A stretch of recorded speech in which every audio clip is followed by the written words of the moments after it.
Hello, I'm Jordan Elizabeth, and I'm an author from Central New York. This is a ghost story anthology, Cast No Shadows. I compiled it a few years ago, and it features a couple of my stories. The story that I'm going to read to you today is Amity, and the setting is actually local. It takes place at Carmichael Hill Cemetery, which is close to where my parents live.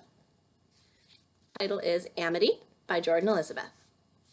A smell lingered on the wind, one of flowers, grass, and, dare I say it, death. The great pebbles of the pathway through the cemetery dug into the soles of my sneakers. I hadn't realized they were so thin. Weeds rose from the dirt, dried by an arid summer, and vines crawled up the chain-link fence. A deer grazed across the road, dipping her head to the weeds that grew between the cornstalks in the field. I passed from the newer graves, with the planted pansies and decorations, into the world of ancients. Some of the gravestones had fallen over, toppled by nature or vandalism. No one planted flowers here. No plastic plaques sported grinning photographs. The weathered graves crumbled. Some were shaped like logs, others like open books. One pillar pointed to the sky. Moss and ants crept across the stones, filling the engraved words to make them unreadable. The older part of the fence had rusted, and the gate at the end creaked as the wind pushed it. I reached the edge of the rural graveyard and turned on my heel beneath the metal archway proclaiming the area's name, Carmichael Hill Cemetery. I wandered back through the cemetery the way I'd come, on its only path. It was tiny, as cemeteries went, since it only had one path. Still, it had the same aura that always drew me to graveyards, that eerie peacefulness, the chance to be alone, yet surrounded. I stumbled over one crumbling gravestone, overgrown with weeds. The descendants had either moved away or been forgotten. There were no flowers. How sad to think that someday your own family wouldn't mourn you. I stuck my hand through the belt loops of my jeans and leaned back on one leg while reading the words.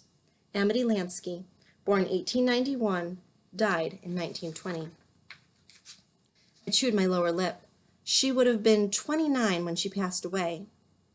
No sentence about being a beloved daughter or devoted mother.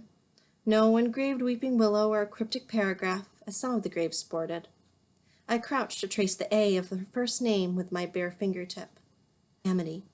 Lovely. You know her story, don't you? A woman asked. I jumped, gasping. The woman grinned at me, cocking her head to the side. Her hair was pulled back into a bun, yet a few wayward strands fell over her face. She laughed, her face crinkling, and she quirked her eyebrow in a way I'd always wished I could. Were you expecting a ghost? She couldn't have been much older than 30, but lines framed her mouth and eyes. I shook my head. Of course not. No one expected to see a ghost, not even in a cemetery. And she wasn't what I imagined a ghost would look like. No pale, floating sheets, no eerie black hole for a mouth. Her eyes were green, not hollow and haunted. Although she wore a long skirt and a blouse with a cameo at the collar, she was vintage rather than historical. The skirt was downright boho. You don't look like a ghost. Great, I'd already made a fool of myself. She laughed, reaching out to tap my arm. Creepy, yes, but not ghostly. Do you know Amity's story? She said the name with a sweet, faraway look in her eyes. No, I just got here yesterday. I'm just exploring while my aunt's in the hospital for surgery. I pointed down the road. They live in the White House, down there a ways.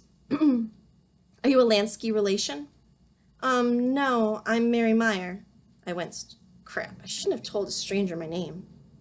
The woman moved to my side to stare at Amity's grave. The sunlight made her brown hair glisten with streaks of gold. Amity Lansky got married on her 21st birthday. The next year she had a daughter, but she gave the girl to her parents to raise. If I ever had a child, I would want to be a huge part of his or her life, not pass the baby on to relatives. How come? The woman stroked her cameo. Her husband worked and her parents were elderly. Amity was their youngest. They moved in with them, you see. Amity was a poet, so she'd lock herself in her bedroom to write while they looked after the little girl. Then her husband died. He was everything to her. Her poetry turned dark and morbid. Poor Amity. I remembered when my dog had died. I hadn't gotten out of bed for a week, unable to think about anything other than his cheerful bark. She didn't remarry?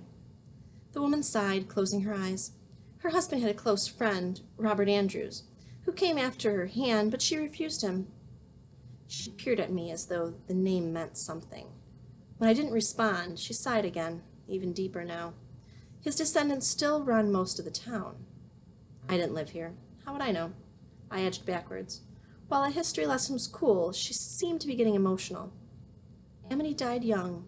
She nodded at the grave. A fever came on. Her little girl grew up, looked after her grandparents, married, and even raised her own children in the same house.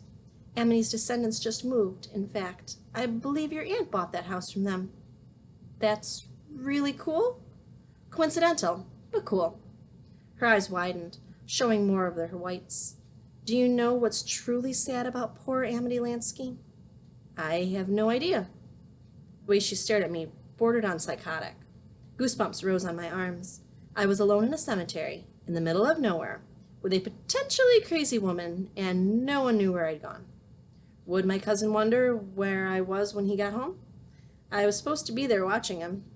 Great job being a babysitter. They say she killed her husband. Whoa, now that I really hadn't planned on.